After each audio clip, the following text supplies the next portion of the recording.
In this diagram, we will draw a coronal section through the hippocampal formation and surrounding parahippocampal area.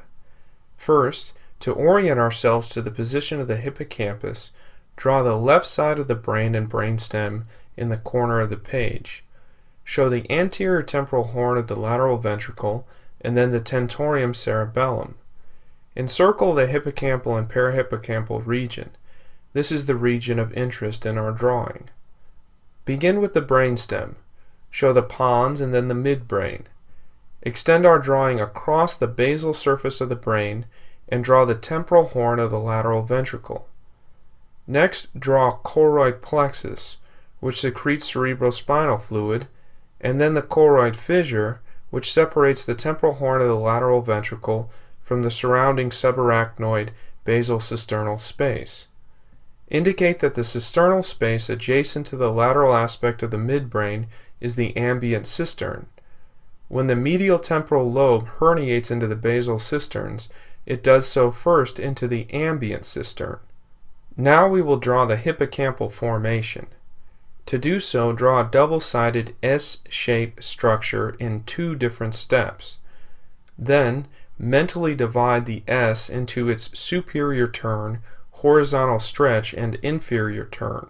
The cornu amonis comprises the superior turn, the subiculum lies along the horizontal stretch, and the anterolateral cortex is along the inferior turn. We will label them after we first draw the C-shaped dentate gyrus cupping the tip of the superior turn. Now, starting from the tip of the superior turn, label CA4, then CA3, then CA2, and finally CA1. CA1 is particularly susceptible to anoxia. Next, label the horizontal stretch as the subiculum, and finally the inferior turn as the entorhinal cortex. Inside the inferior turn, label the parahippocampal gyrus. Then show the occipitotemporal gyrus inferolateral to it. Indicate that the collateral sulcus separates them.